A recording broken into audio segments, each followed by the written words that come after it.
Bismillahirrahmanirrahim. Assalamualaikum warahmatullahi wabarakatuh. Bismillah, alhamdulillah, salatu wassalamu ala rasulillah wa ala alihi wa sahbihi wa mawalah. Asyhadu an la ilaha illallah wahdahu la syarikalah wa asyhadu anna muhammadan abduhu wa rasuluhu la nabiyya ba'dah. Wa ba'du.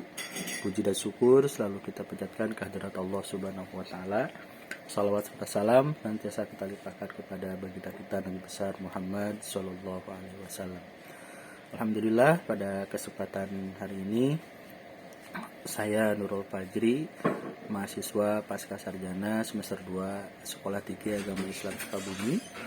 Dan insya Allah pada hari ini akan menjelaskan tentang taksonomi kognitif pada metode ceramah dalam pembelajaran akidah akhlak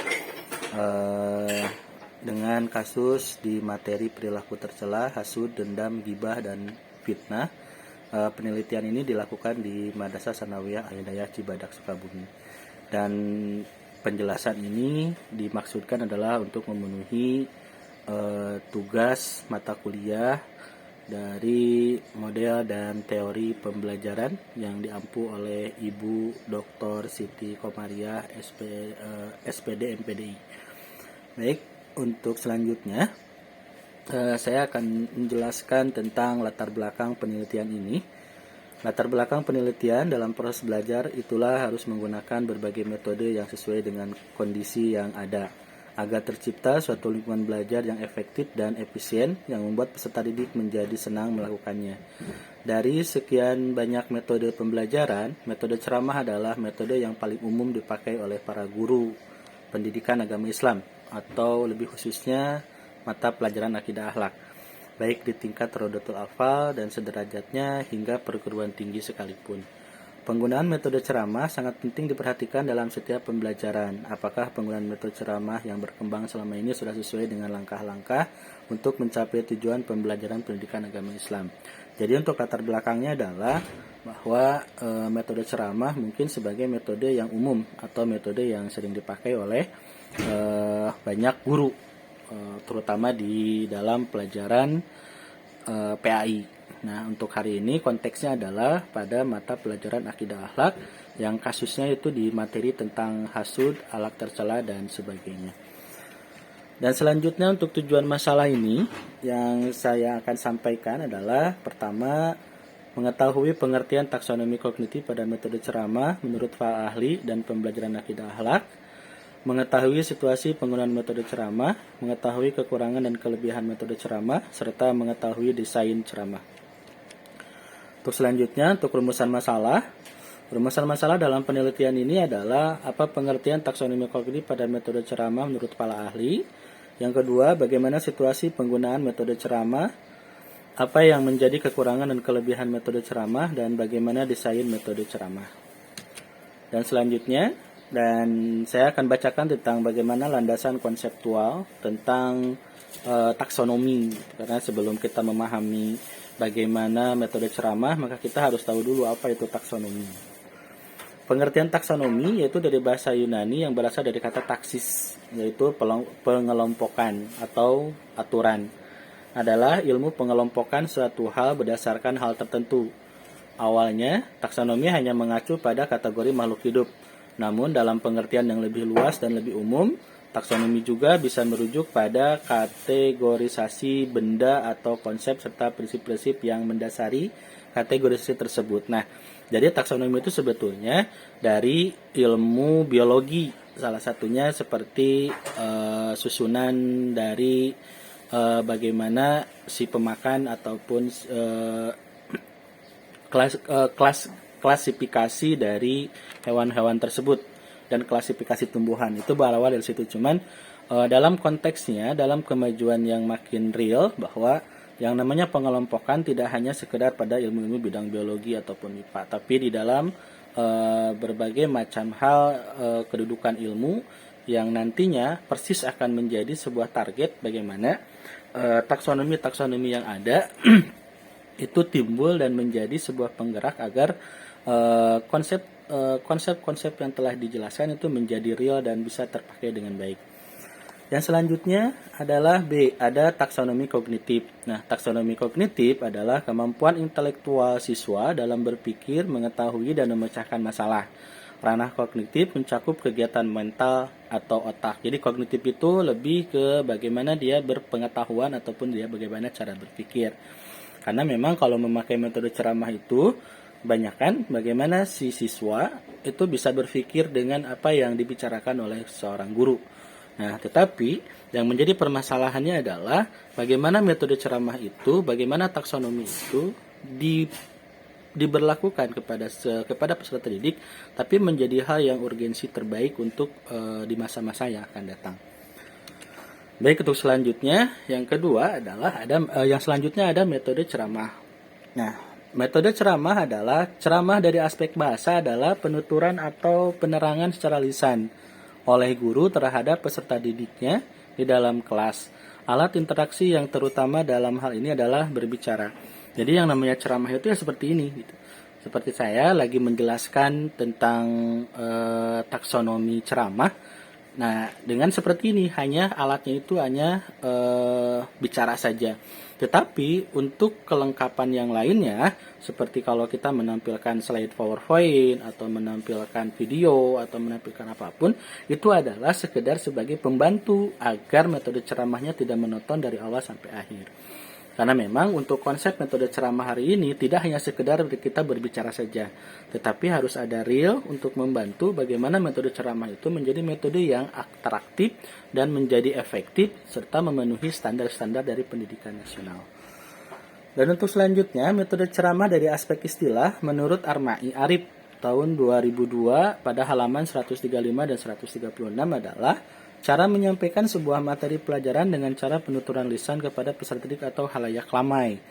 Jadi ya kalau sekiranya metode ceramah secara umum ya kayak kalau di Islam itu pasti seperti para mubalig atau para penceramah baik itu di media, baik media televisi ataupun secara live di panggung ataupun di masjid. Nah, itulah salah satu sebagai metode ceramah. Tetapi kalau untuk kalangan di guru, metode ceramah tidak hanya sekedar berbicara. Pasti ada penunjangnya selain kita berbicara adalah penunjang untuk materi-materi pendidikan yang akan disampaikan. Seperti itu. Yang selanjutnya adalah untuk metode penelitian. Nah, jenis penelitian yang digunakan dalam penelitiannya adalah penelitian kualitatif. Jadi saya menggunakan penelitian ini menggunakan metode kualitatif deskriptif. Jadi saya lebih cenderung kepada bagaimana aspek dari hasil wawancara, hasil dari ngajar juga, dan hasil dari praktek langsung terhadap siswa. Pendidikan kualitatif adalah penelitian yang bermaksud untuk memahami fenomena tentang apa yang dialami oleh subjek penelitian, misalnya perilaku, persepsi, motivasi, tindakan, dan lain-lain, secara holistik dan dengan cara deskriptif dalam bentuk kata-kata dan bahasa, pada suatu konteks khusus alamiah dan dengan memanfaatkan berbagai metode alamiah. Nah, jadi untuk kualitatif itu lebih cenderung ke bagaimana kita mengkontekskan secara bahasa. Jadi ya kalau bahasa kitanya ya deskriptif lah gitu. Jadi membuat tulisan-tulisan hasil dari penelitian-penelitian di awal seperti itu. Baik, untuk selanjutnya, nah untuk lokasi penelitian saya tentang masalah taksonomi dengan metode ceramah adalah di lokasi yang jadikan tempat penelitian terletak di Madrasah Sanawiyah Al-Hidayah, Jalan Siliwangi, Kampung Sekarwangi, RT 02 RW 08 Cibadak, Sukabumi. Dan untuk kehadiran peneliti di lokasi penelitian diketahui statusnya oleh objek dan informan dalam melakukan penelitian mengenai praktek mengajar dengan metode ceramah di kelas 8 pada bab 9 tentang perilaku tercela, hasud, dendam, gibah, dan fitnah di Madrasah Sanawiyah Al-Hidayah, Jalan Siliwangi, Kampung Sekarwangi, RT 02 RW 08 Cibadak, Sukabumi, agar mendapatkan informasi yang lengkap. Jadi di MTS Al-Hidayah saya melakukan penelitian ini.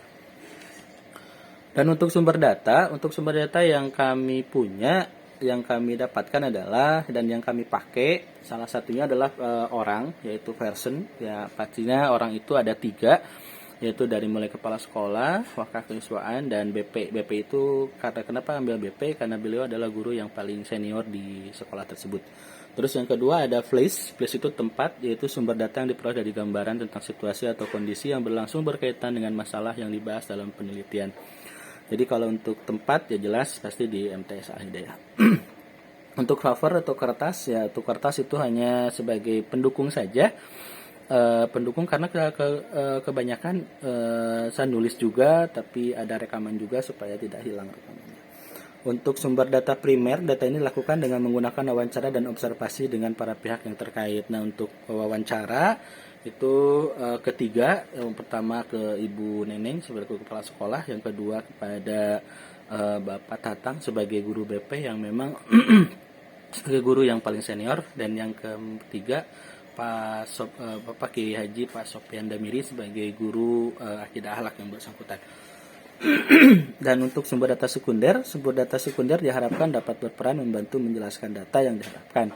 Sumber data sekunder dapat membantu memberi keterangan atau data pelengkap sebagai bahan perbandingan. Jadi kalau data sekunder itu adalah sebagai data-data tambahan agar saya bisa mendapatkan data pembanding nantinya sebagai data rujukan untuk memperoleh data-data yang sebenarnya.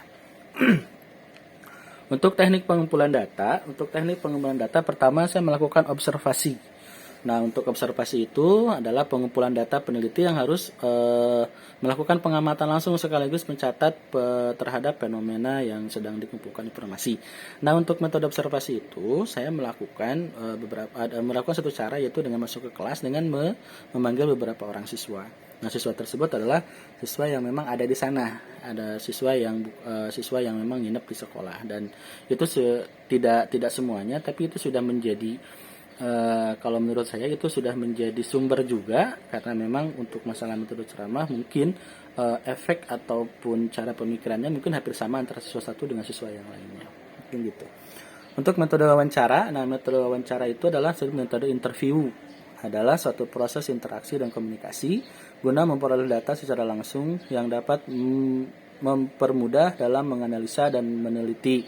Proses memperoleh keterangan untuk tujuan penelitian dengan cara tanya jawab secara bertatap muka antara pewawancara dengan informan. Jadi kalau untuk wawancara ya seperti biasa, seperti yang sering kita pahami dan sering kita tahu, kalau wawancara itu ya kita bertanya dan kita memperoleh jawaban yang mudah-mudahan itu jawaban menjadi sumber data yang sangat valid untuk kita menemukan apa yang menjadi kendala ataupun ini berhasil atau tidak, karena memang di wawancara itu sangat penting apabila kita menggunakan metode penelitian dengan kualitatif. Dan untuk metode dokumentasi salah satunya ya mungkin dengan foto ataupun dengan rekaman dan sebagainya, dan itu bisa dibuat dengan sebaik mungkin.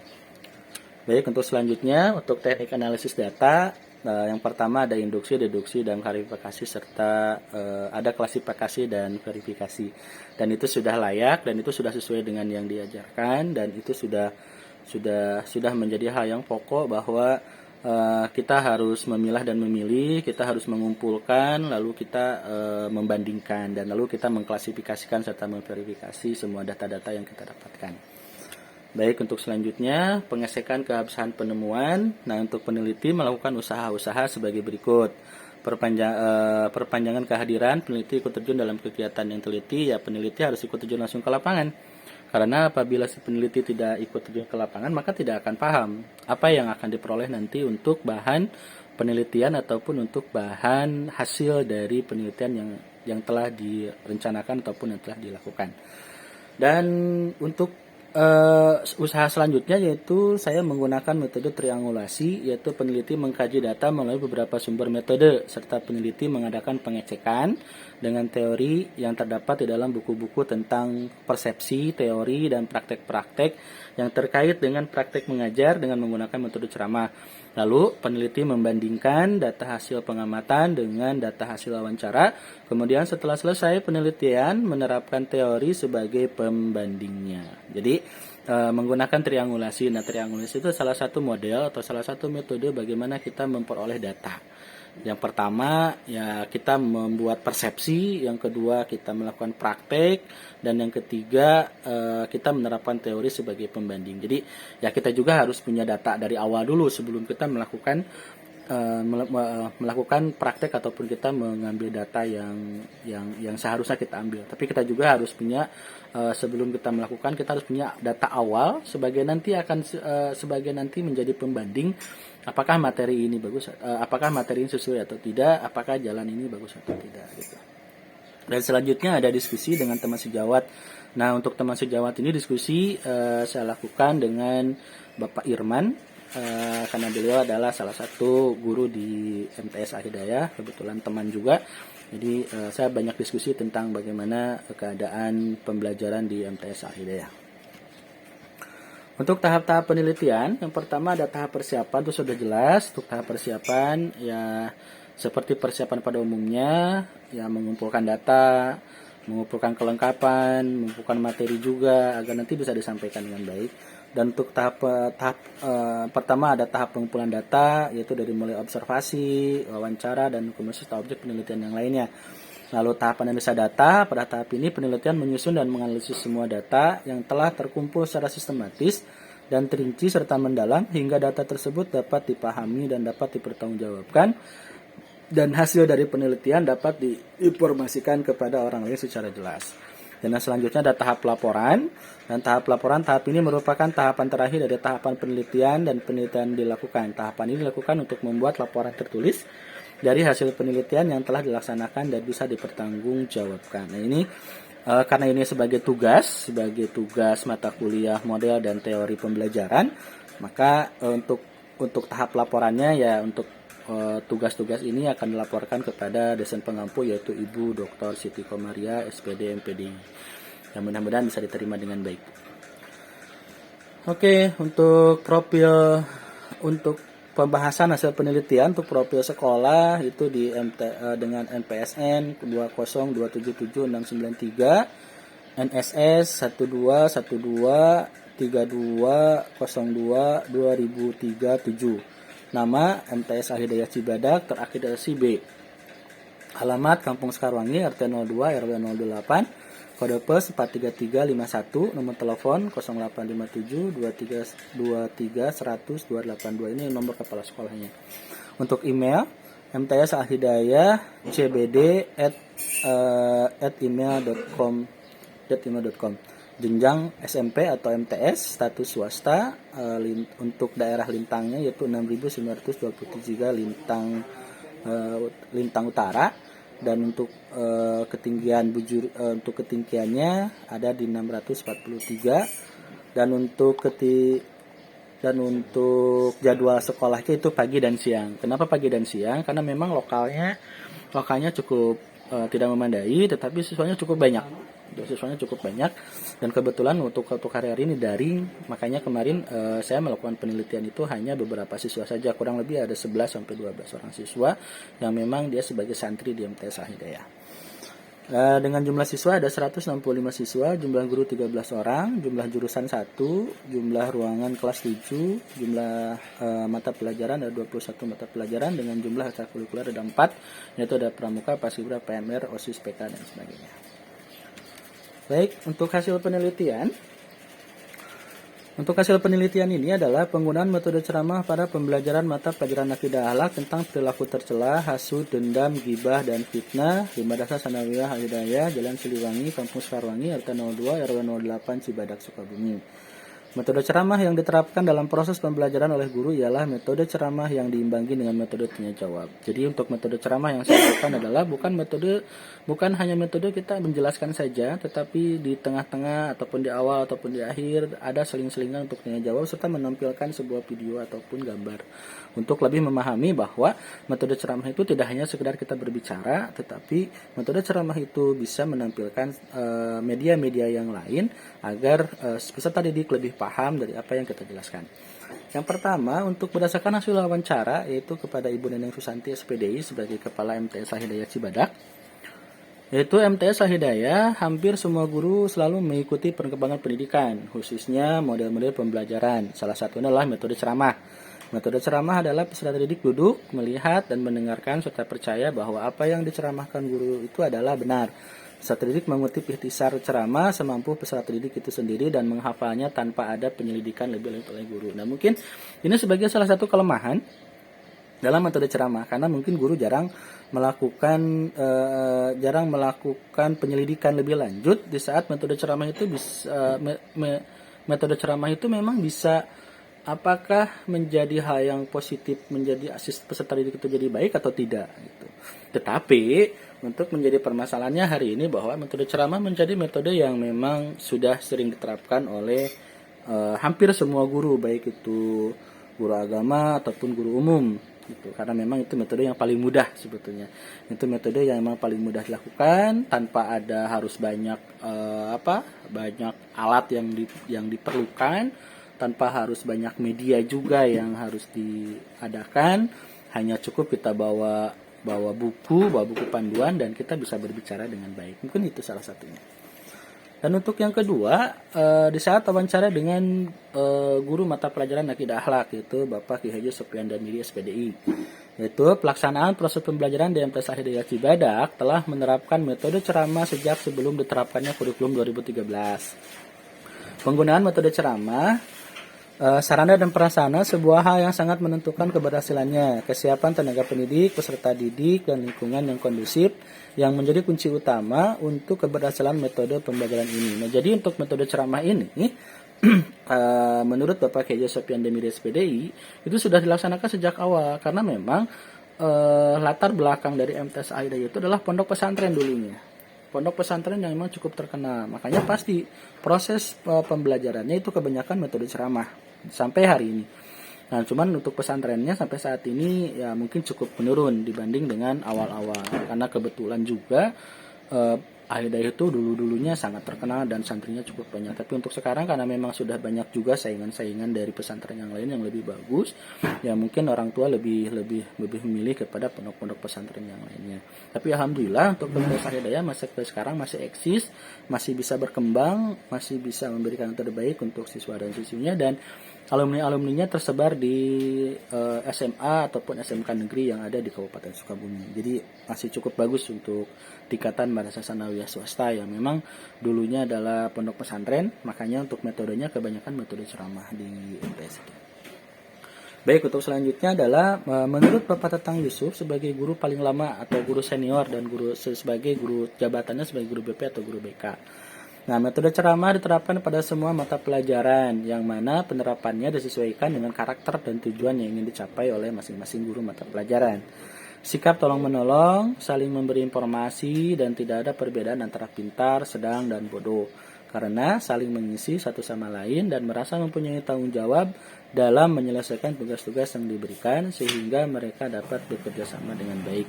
Jadi karena memang metode ceramah itu sudah metode yang mendarah daging, metode ceramah itu memang metode yang memang paling mudah dilakukan, ya tinggal bagaimana seorang guru bisa menanamkan sebuah karakter dari metode ceramah itu. Jadi metode ceramah itu tidak hanya mendengarkan saja, tapi pasti banyak hal-hal yang akan dilakukan oleh seorang guru.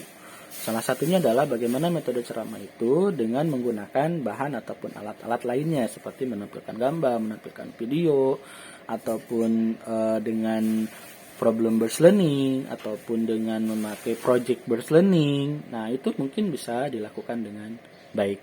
Hanya saja untuk metode ceramah, intinya adalah metode ceramah itulah metode yang paling mudah dilakukan oleh setiap guru. Metode ceramah itulah metode yang paling sering dilakukan oleh guru. Karena kenapa? Ya, metode ceramah adalah metode yang paling mudah. Gitu, yang paling mudah tanpa harus persiapan yang lebih daripada metode-metode yang lainnya. Baik, untuk selanjutnya, nih berdasarkan hasil penelitian, pada saat melakukan observasi di kelas, peneliti melakukan beberapa analisis dari berdasarkan ranah afektif sebagai berikut. Pembelajaran menggunakan metode ceramah yang hanya dilaksanakan satu kali pertemuan memang tidak dapat menjamin dan memastikan metode ceramah itu berhasil atau tidak dipergunakan di kelas dalam pembelajaran akidah akhlak dengan materi perilaku tercela, hasud, dendam, gibah, dan fitnah. Tapi sedikit banyaknya terdapat peningkatan yang cukup berarti dalam aspek receiving, terutama di saat ditampilkan sebuah video dan gambar yang berkaitan dengan materi tersebut. Apalagi di saat guru menjelaskan materi tersebut dengan sangat atraktif, diselingi dengan cerita-cerita yang berkaitan dengan materi dan mencontohkan perilaku pada kehidupan kita sehari-hari, baik langsung atau lewat media sosial. Nah ini, jadi untuk masalah metode ceramah, sebetulnya metode yang memang apabila kita tidak ditambah dengan model-model ataupun media-media yang lain, itu akan menjadi metode yang sangat menjenuhkan. Itu akan menjadi metode yang mungkin anak hanya mendengar dan menguap saja atau ngantuk saja. Karena memang metode ceramah itu ya fungsinya hanya bagaimana dia mendengarkan dengan baik. Tetapi di saat metode ceramah itu ditampilkan atau dibantu dengan media-media yang lain, seperti dengan menampilkan video, menampilkan foto-foto atau gambar animasi lah, atau misalkan dengan cerita-cerita lah gitu. Itu mungkin bisa menjadi pembantu agar metode ceramah itu tidak monoton dan tidak menjenuhkan. Itu. Nah, jadi untuk metode ceramah memang metode paling mudah, tapi metode yang paling mudah tersebut akan lebih baik di saat misalkan dibantu dengan media-media pembelajaran yang lainnya. Karena kenapa? Di saat metode ceramah itu kita lakukan, ya tanpa ada bantuan model-model yang lain ataupun media-media yang lain, maka otomatis ya seperti kita mendengarkan ceramah di media sosial aja gitu kan, seperti itu. Mungkin kadang kita ngantuk, kadang kita ya tidak konsen terhadap apa yang disampaikan gitu. Tapi kan minimal kalau misalkan ditampilkan gambar ataupun video, ya kita minimal paham nih, oh iya apa yang disampaikan sama guru tersebut, karena kita melihat gambar, oh iya gambar tersebut adalah menjelaskan tentang apa yang tadi dijelaskan oleh sang guru itu. Itu salah satunya. Nah, jadi jangan sampai metode ceramah itulah dianggap metode paling mudah, tetapi kita memang melakukannya hanya ceramah saja, tidak tidak dibantu dengan media-media yang lainnya. Maka satu saran saya kepada semua guru-guru ataupun kita semua, bahwa metode ceramah itulah metode yang paling mudah, tetapi harus dibantu dengan media-media pembelajaran yang lainnya agar metode ceramah itu sangat atraktif, efektif, dan tidak monoton, serta akan mendapatkan peserta didik yang terbaik setelahnya. Itu. Dan selanjutnya, untuk setelah melakukan metode ceramah tersebut, maka kan ada beberapa hal yang saya dapatkan. Pertama dari respondingnya. Nah, untuk responding menanggapi, dalam penelitian ini, peneliti melihat bahwa respon siswa terhadap materi akidah akhlak dalam kurung, materinya hasud, dendam, gibah, dan fitnah dipengaruhi oleh interaksi penyaji materi itu sendiri. Jadi metode ceramah itu tergantung dari si penyajinya. Dan tergantung juga dari materinya kadang. Jadi kalau misalkan si penyajinya atau si gurunya melakukan metode ceramah tapi dia tidak atraktif, tidak memberikan media yang lain, maka ya itu pasti ujung-ujungnya peserta didik ngahuleng lah kalau bahasa Sundanya, mungkin ngantuk dan menonton gitu. Tapi kalau ditambah dengan yang lainnya, mungkin saja itu akan menjadi salah satu cara agar metode ceramah terlihat dan terlaksana dengan baik dan efektif. Nah, selanjutnya adalah penilaian. Nah, dalam penelitian ini, peneliti melihat bahwasannya peserta didik dalam satu kelas yang menggunakan metode ceramah memiliki sikap penilaian yang baik. Hal ini terlihat pada sesi tanya jawab ataupun diskusi pada kelas tersebut. Apabila ada seorang siswa yang mengungkapkan sebuah pernyataan ataupun pendapat, siswa lain yang menanggapi dapat menelaah terlebih dahulu hal tersebut dan memberikan argumentasi yang dapat menguatkan ataupun pendapat lainnya. Nah, jadi untuk masalah penilaian ya tergantung tadi dari awal tetap saya bertahan bahwa tergantung dari si penyajinya, tergantung dari si guru tersebut. Apakah dia memberikan stimulus yang baik untuk peserta didik atau tidak. Kalau memberikan stimulus yang baik, maka insya Allah hasilnya pun akan baik terhadap peserta didik itu. Dan organisasi atau pengorganisasian, dalam hal ini siswa diharapkan menemukan beberapa asumsi-asumsi dasar, lalu menempatkan asumsi-asumsi tersebut berdasarkan materi yang disukai, serta memenuhi konteks kekinian dalam kehidupan sehari-hari mereka.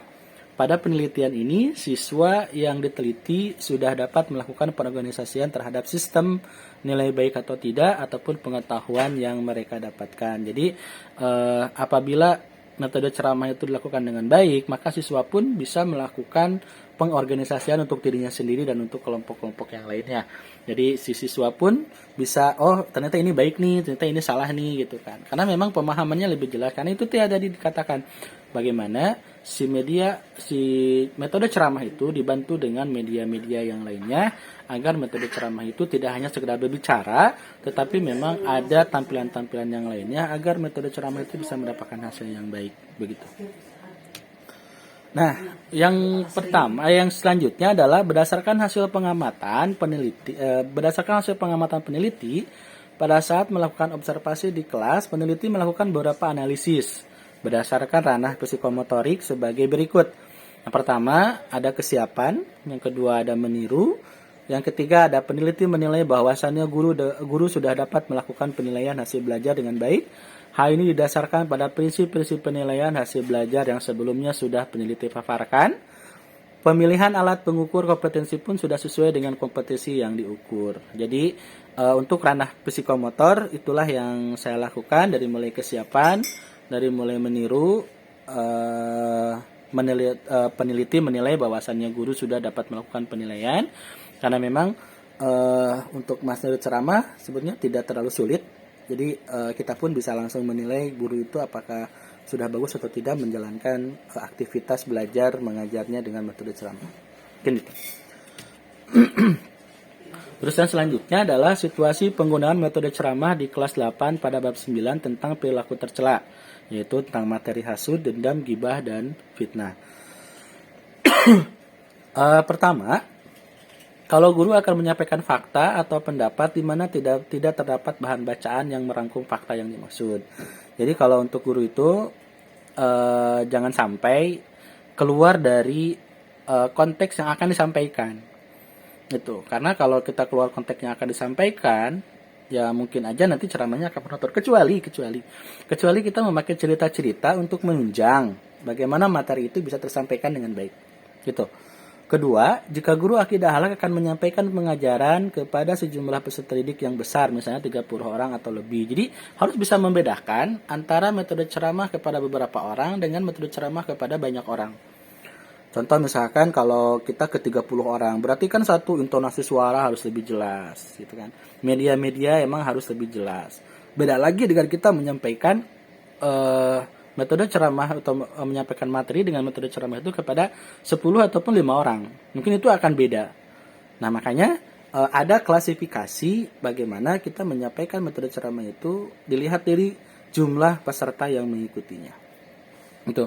Ketiga, kalau guru akidah akhlak adalah pembicara yang bersemangat sehingga memberi motivasi kepada peserta didik untuk mengerjakan satu pekerjaan. Jadi memang ya bukan hanya guru akidah akhlak aja ya, tapi semua guru itu harus mempunyai motivasi berbicara yang sangat bersemangat dan atraktif.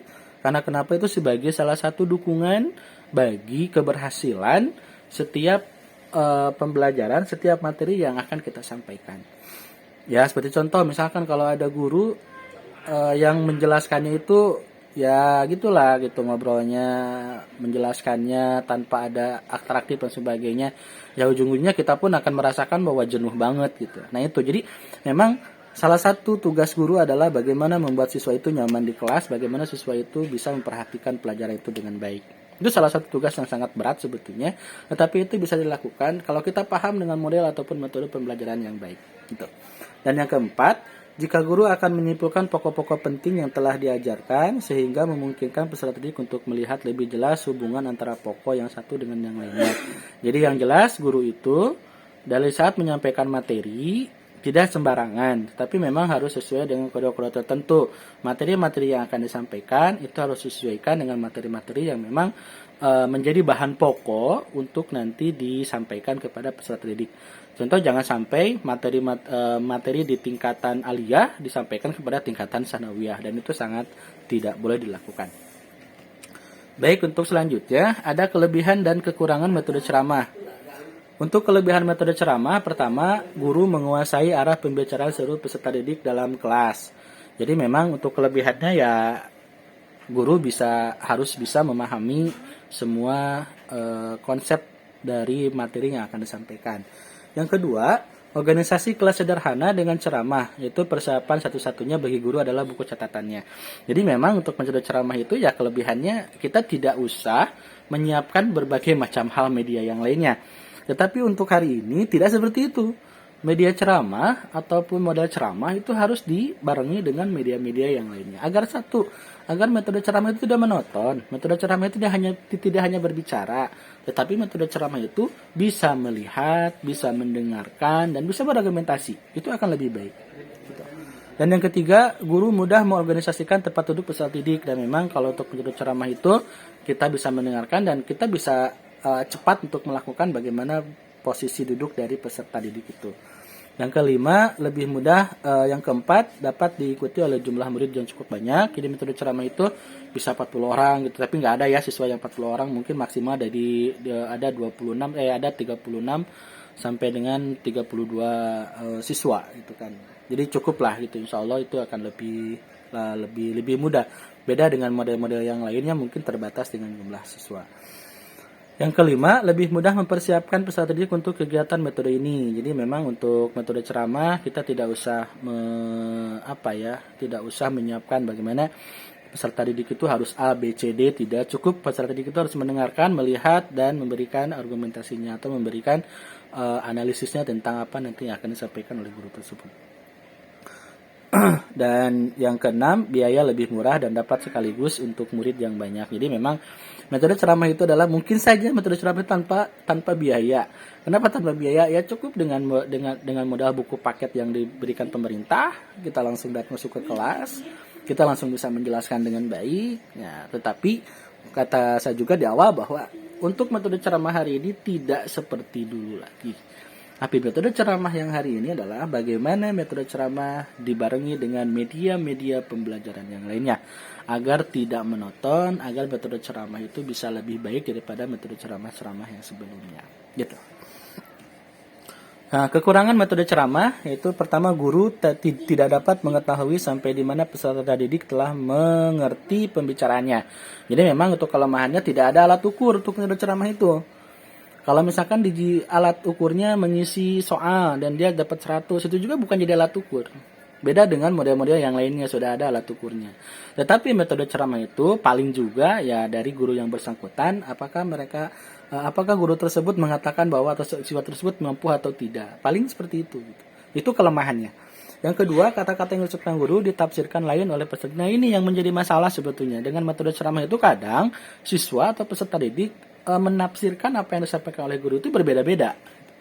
Ini yang menjadi masalah. Makanya kenapa tadi dikatakan bahwa metode ceramah untuk hari ini harus ditunjang dengan media-media pembelajaran yang lainnya.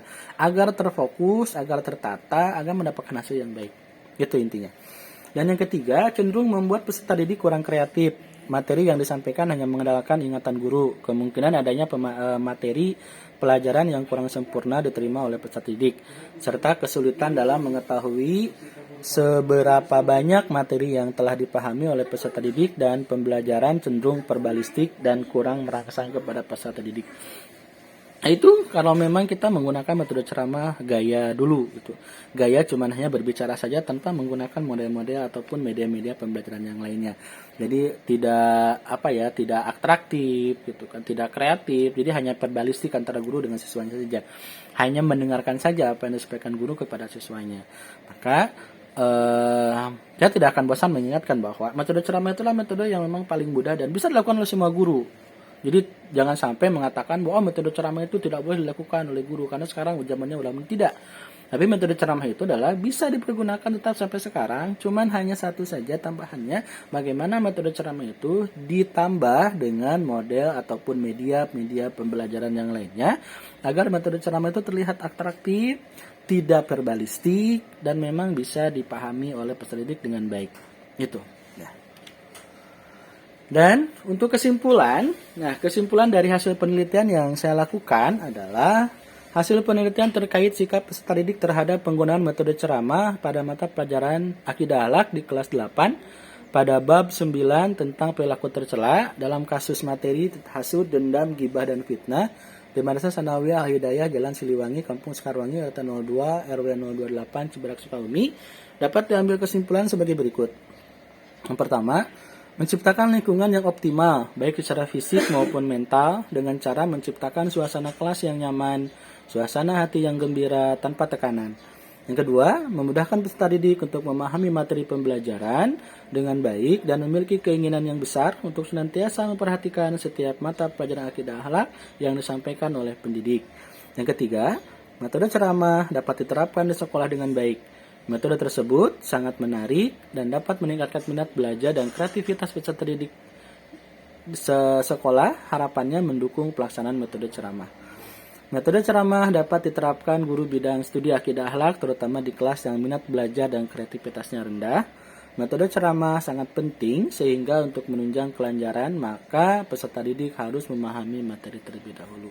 Jadi intinya metode ceramah itu sangat baik dilakukan, sangat baik dilaksanakan. Tetapi di awal pun saya sering mengingatkan bahwa metode ceramah sangat baik dilakukan dan lebih baik lagi dilakukan apabila ditunjang dengan media-media pembelajaran yang terbaik untuk menunjang metode ceramah bisa dikatakan sebagai metode yang sangat baik. Gitu. Dan yang selanjutnya, nah itulah kesimpulan yang saya sampaikan dari hasil penelitian. Yang paling pasti adalah bahwa metode ceramah adalah metode menjadi salah satu metode yang paling mudah dilakukan oleh setiap guru.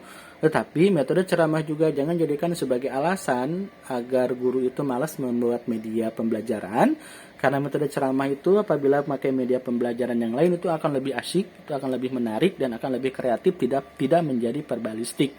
Dan yang pasti metode ceramah itulah metode yang paling mudah dilakukan oleh setiap guru karena tidak ada persiapan dengan media-media yang lainnya. Tetapi untuk hari ini adalah media-media itu menjadi sangat penting apabila kita menginginkan sebuah model pembelajaran itu menjadi yang terbaik untuk peserta didiknya. Maka dari itu, tetaplah menjadi guru yang kreatif, tetaplah menjadi guru yang inspiratif, tetaplah menjadi guru yang aktif, karena itulah modal untuk menyiapkan generasi muda yang terbaik di masa yang akan datang. Maka dari itu, saya secara pribadi mohon maaf kepada Ibu dosen pengampu, Ibu Dr. Siti Komariah, SPD MPDI, yang mungkin pemaparan dari hasil penelitian ini kurang bagus, kurang dipahami oleh semua yang mendengarkan atau yang melihat, tapi mudah-mudahan ini menjadi awal kebaikan di masa yang akan datang. Dan saya harap mohon petunjuk dan arahan dari Ibu Dokter untuk penelitian yang selanjutnya. Mungkin hanya itu yang saya sampaikan. Mudah-mudahan ada manfaatnya dan kebaikan hanya milik Allah Subhanahu wa taala. Kesalahan-kesalahan yang hari ini saya lakukan adalah milik saya sendiri, maka mohon maaf yang sebesar-besarnya. Billahi sabil haq walaupun minkum, mohon maaf. Assalamualaikum warahmatullahi wabarakatuh.